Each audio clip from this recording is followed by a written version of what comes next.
And that's the other thing that people don't understand is people say, well, there's all these cranes downtown and all this development. From the standpoint of the tax authorities, they're not actually going to accrue that revenue until it's complete. I forgot to ask you something about some of these larger developments. How do you put a value on something like Water Street? Well, I mean, again, you try to find similar things. I mean, now if to the extent that something's a brand new, we'll look at other areas or other places that have something similar. Yeah. You know, so Hard to find though, right? It's hard to find. But to the extent that if it's townhomes or residential, then we Sure. can kind of look, based on, Downtown, price per channel square side, foot right. and those kinds of things. Yeah. And we have enough of that now that we have something to go on here. Right.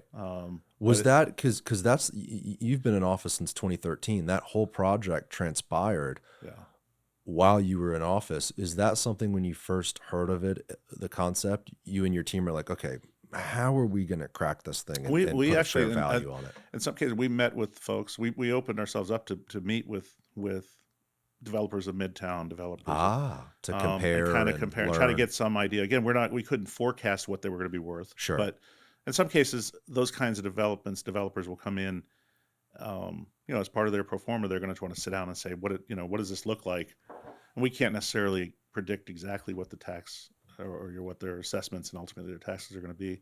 So to the extent that we can, we've got some pretty bright folks that are able to look at those kinds of things.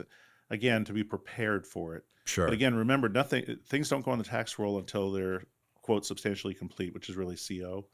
And so we have time to kind of to figure things out. And that's the other thing that people don't understand is people say, well, there's all these cranes downtown and all this development. From the standpoint of the tax authorities, they're not actually going to accrue that revenue until it's complete. So the people that say, look at all the growth, look at the cranes, where's the money to fix this? Well, you got to give it a few years. And that's the other tricky part, because we're historians to some extent. So we can never quite catch up to, the growth. And then when things go bad, fortunately, I haven't had that experience, although this year was flat.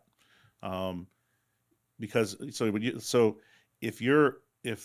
the economy goes in the tank, that's a good word for it. I almost used another word. Over the course of time, so let's say back 2007, 2008, whenever the Great Recession started, you get your tax bill based on the value to January 1st of 2025, and your home is worth $750,000. Let's say, this hopefully doesn't, sometime between now and January, the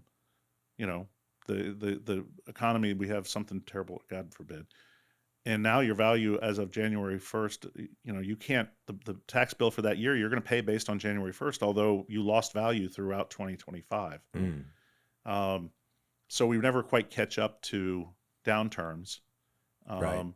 And when things are really going well, doesn't necessarily reflect, everything all at once. It's kind of, that's the nature of our being historians, for lack of a better term. Hey guys, if you want to watch the full episode of this clip, click right here. Make sure to subscribe by clicking right here. Thank you for watching.